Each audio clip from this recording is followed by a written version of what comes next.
Hi friends, this is Bani and welcome to my channel. বন্ধুরা আজকে আমি তোমাদের জন্য কিছু ইংলিশ সেন্টেন্স নিয়ে এসেছি। দেখো এই সেন্টেন্সগুলো কিন্তু একই রকমের নয়। আমরা একটা বাংলা বাক্যকে যেরকম বিভিন্নভাবে বলতে পারি ঠিক তেমনই একটা ইংলিশ সেন্টেন্সকেও কিন্তু আমরা বিভিন্নভাবে বলতে পারি। অনেক স্মার্ট ভাবে বলতে পারি, অনেক অ্যাডভান্সড ওয়েতে বলতে পারি। দেখো আজকের এই ভিডিওটাতে তোমরা একটা সাধারণ সেন্টেন্সের সাথে আরো দুটো অ্যাডভান্সড সেন্টেন্স পেতে চলেছো। একটা বাংলা বাক্যকে আমরা সাধারণত ইংরেজিতে ট্রান্সলেট করতে গেলে যে বাক্যটার ব্যবহার করি, যে সেন্টেন্সটার ব্যবহার করি, সেটা তো তোমরা এই ভিডিওটাতে শিখবে। আরো তার পাশাপাশি তোমরা এটাও জানতে পারবে যে ওই সেন্টেন্সটাকে আমরা আরেকটু ভালোভাবে আরেকটু অ্যাডভান্সড ওয়েতে কিভাবে বলতে পারি। একটা স্মার্ট কনভারসেশন তৈরি করার জন্য আমাদের কিন্তু অনেক অ্যাডভান্সড সেন্টেন্স জানা দরকার। আমাদের একটা বাক্যকে বিভিন্নভাবে বলা শেখা দরকার। তবেই কিন্তু আমরা একটা স্মার্ট কনভারসেশনকে, একটা অ্যাডভান্সড কনভারসেশনকে কন্টিনিউ করতে পারবো। তো আজকের ভিডিওটা কিন্তু তোমাদের জন্য অনেকটাই ফ্রুটফুল হতে চলেছে। তো কোথাও যেও না, আমার সাথে একদম শেষ পর্যন্ত থাকো আর প্রত্যেকটা সেন্টেন্সকে নোট ডাউন করো। আর যারা এখনো আমার চ্যানেলকে সাবস্ক্রাইব করনি তারা চ্যানেলটাকে সাবস্ক্রাইব করে নাও, তাহলে যখনই আমি ভিডিও আপলোড করব তোমরা নোটিফিকেশন পেয়ে যাবে। প্রথম সেন্টেন্সটা হলো কি সুন্দর ফুলটা, বা কি সুন্দর একটা ফুল। এই বাংলা বাক্যটাকে আমরা যখন ইংরেজিতে বলবো তখন আমরা সাধারণত কি বলে থাকি? আমরা সাধারণত বলে থাকি what a beautiful flower, what a beautiful flower. অর্থাৎ আরো দুভাবে আমরা এই সেন্টেন্সটাকে বলতে পারি। যেমন such a stunning flower, such a stunning flower. অর্থাৎ আরো দুভাবে আমরা এই সেন্টেন্সটাকে বলতে পারি। যেমন such a stunning flower, such a stunning flower. আরো একভাবে আমরা এই সেন্টেন্সটাকে বলতে পারি what an exquisite flower, what an exquisite flower. অর্থাৎ কি দারুণ ফুলটা। তো তোমরা এখানে দেখতে পাচ্ছ যে প্রথম সেন্টেন্সটার তুলনায় পরের যে দুটো সেন্টেন্স এটা কিন্তু অনেকটাই অ্যাডভান্সড। তো এই সেন্টেন্স দুটোকে যদি আমরা কনভারসেশনে ব্যবহার করি আমাদের কনভারসেশনটা আরো বেশি অ্যাডভান্সড লাগবে। চলো দেখি পরের বাক্যটা। পরের সেন্টেন্সটা হলো আমি খুব বাজেভাবে দুঃখিত, অর্থাৎ আমি প্রচন্ড দুঃখিত। দেখো এরকমটা কিন্তু আমাদের সাথে প্রায়ই হয়ে থাকে। আমরা এমন কিছু কাজ করে ফেলি যার জন্য আমরা প্রচন্ড ভাবে রিগ্রেট ফিল করি, আমরা প্রচন্ড ভাবে স্যাড ফিল করি। তো সেই সময় আমরা কিন্তু এই সেন্টেন্স গুলোর ব্যবহার করতে পারি যে আমি খুব বাজেভাবে দুঃখিত, আমি সত্যিই প্রচন্ড দুঃখিত। তো এই সেন্টেন্সটাকে আমরা সাধারণত কি বলে থাকি? তো সাধারণভাবে আমরা এটাই বলে থাকি যে I am terribly sorry, I am terribly sorry. তো এই সেন্টেন্সটা না বলে আমরা এটাও বলতে পারি যে I apologise sincerely, I apologise sincerely. বা আমরা এটাও বলতে পারি I deeply regret my actions, I deeply regret my actions. আমি এটা সম্পর্কে কিছুই জানি না। I know nothing about it, I know nothing about it. আমরা সাধারণত কিন্তু এই সেন্টেন্সটাই বলে থাকি এটা বলতে যে আমি এটা সম্পর্কে কিছুই জানি না। কিন্তু আরো দুটো সেন্টেন্স ব্যবহার করে আমরা এই সেন্টেন্সটাকে কিন্তু আরো অ্যাডভান্স ভাবে বলতে পারি। চলো দেখি সেই দুটো sentence. I am completely unaware of it, I am completely unaware of it. বা আমরা এটাও বলতে পারি I have no knowledge regarding it, I have no knowledge regarding it. তো তোমরা এই সেন্টেন্সগুলোর ব্যবহার করতে পারো এটা বলতে যে আমি এটা সম্পর্কে কিছুই জানি না। চলো দেখি পরেরটা। পরের সেন্টেন্সটা হলো আমি কি টয়লেটটাতে যেতে পারি? দেখো অনেক সময় আমরা নার্সিং হোমে গিয়ে বা হসপিটালে গিয়ে কোনো ওয়াশরুমে যাওয়ার আগে এটা জিজ্ঞাসা করি যে এই টয়লেটটাতে কি আমরা যেতে পারি? তো এটাকে আমরা কিভাবে বলি? সাধারণত আমরা এই বাক্যটা জিজ্ঞাসা করতে এটাই বলে থাকি যে may I go to the toilet, may I go to the toilet. এই সেন্টেন্সটাকে আরো দুভাবে বলে আমরা ব্যাপারটাকে আরো বেশি অ্যাডভান্সড করে তুলতে পারি। যেমন is it permissible for me to use the restroom, is it permissible for me to use the restroom. আরো একটা সেন্টেন্স দেখো, can I have permission to visit the washroom, can I have permission to visit the washroom. তো এখানে তোমরা বুঝতেই পারছো যে প্রথম সেন্টেন্সটার তুলনায় বাকি দুটো সেন্টেন্স কতটা অ্যাডভান্সড। আর এই দুটো সেন্টেন্সের ব্যবহার করলে আমাদের নিজেদের কনভারসেশনটা কতটা স্মার্ট মনে হবে। চলো দেখি পরেরটা। পরের বাক্যটা হলো আমি তার অভদ্র আচরণ সহ্য করতে পারি না।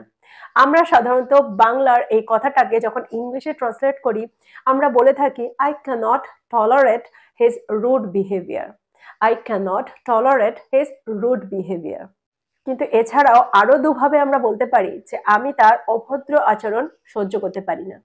যেমন I can't stand his rude behaviour. I can't stand his rude behaviour. His rude behaviour is unbearable for me. His rude behaviour is unbearable for me. এই বাক্যটিকে ইংরেজিতে অনুবাদ করো। Translate this sentence into English. Translate this sentence into English. আমরা সাধারণত এটাই বলে থাকি, এটা বলতে যে এই বাক্যটিকে ইংরেজিতে অনুবাদ করো। কিন্তু এটা ছাড়াও আরো দুভাবে আমরা বলতে পারি যে এই বাক্যটিকে ইংরেজিতে অনুবাদ করো। Put this sentence into English. Put this sentence into English. এছাড়া আমরা এটাও বলতে পারি convert this sentence to English. Convert this sentence to English. তো এখানে তোমরা দেখতে পেলে যে একটা সাধারণ সেন্টেন্সের ব্যবহার না করে আরো দুটো অ্যাডভান্সড ওয়েতে আমরা কিভাবে বলতে পারি যে এই বাক্যটিকে ইংরেজিতে অনুবাদ করো। চলো দেখি পরেরটা। সামুদ্রিক মাছে আমার অ্যালার্জি আছে। I have an allergy to sea fish. I have an allergy to sea fish.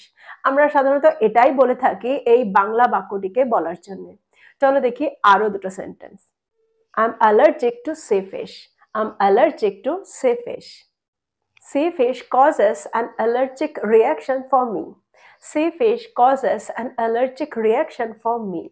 আমার মনে হয় প্রত্যেকটা সেন্টেন্সকে তোমরা বুঝতে পারছো আর তোমরা খুবই সহজে ব্যবহার করতে পারবে তোমাদের কনভারসেশনে এই বাক্যগুলোকে, এই অ্যাডভান্সড সেন্টেন্সগুলোকে। এবার চলো দেখি পরেরটা। সে খুবই বিষণ্ণ। She is very depressed. She is very depressed. আমরা সাধারণত এই সেন্টেন্সটারই ব্যবহার করে থাকি এটা বলতে যে সে খুবই বিষণ্ণ। চলো দেখি আরো দুটো সেন্টেন্স এটা বলতে যে সে খুবই বিষণ্ণ। She feels extremely downcast. She feels extremely downcast. She is in a state of deep sadness. She is in a state of deep sadness. পরের সেন্টেন্সটা হলো টেবিলের ওপরে একটা পেন আছে। আমরা এই বাংলা বাক্যটাকে যখন ইংরেজিতে ট্রান্সলেট করি সাধারণত কি বলে থাকি? আমরা সাধারণত এটাই বলে থাকি যে there is a pen on the table. There is a pen on the table. আমরা এটাও বলতে পারি on the table you will find a pen.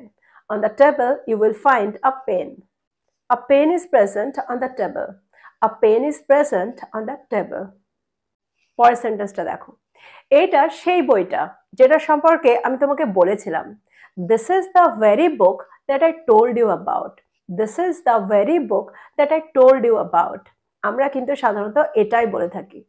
আমরা এটাও বলতে পারি This is the very book I mentioned to you. This is the very book I mentioned to you. আবার আমরা এটাও বলতে পারি This is the very book I was talking about. This is the very book I was talking about.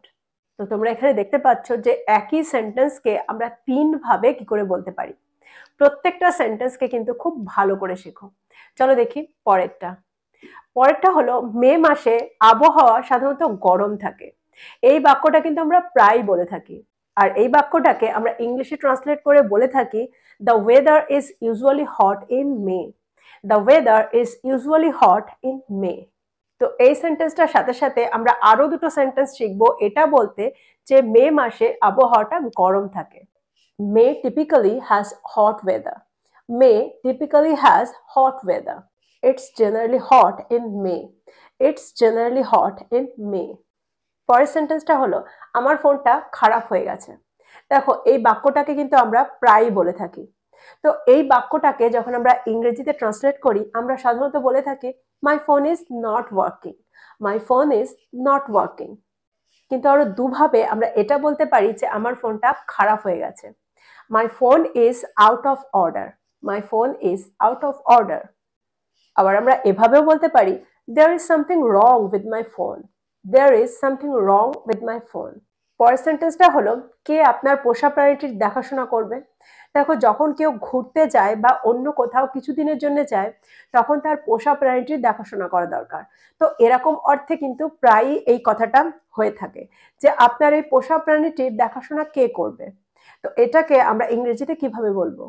তো এটা বলতে আমরা এই সেন্টেন্সটা ব্যবহার করতে পারি who will look after your pet. Who will look after your pet. বা আমরা এটাও বলতে পারি who will take care of your pet. Who will take care of your pet. বা আরো ভালোভাবে আমরা বলতে পারি Who will be responsible for your pet's well-being? Who will be responsible for your pet's well-being? তো এই হলো কিছু সিনোনিমাস সেন্টেন্স বা সমার্থক বাক্য, যেগুলোর ব্যবহার করে তোমরা তোমাদের কনভারসেশনটাকে আরো বেশি অ্যাডভান্সড করে তুলতে পারো। নিজেদেরকে আরো বেশি ফ্লুয়েন্ট করে তোলার জন্য এই সেন্টেন্সগুলোর ব্যবহার শুরু করো।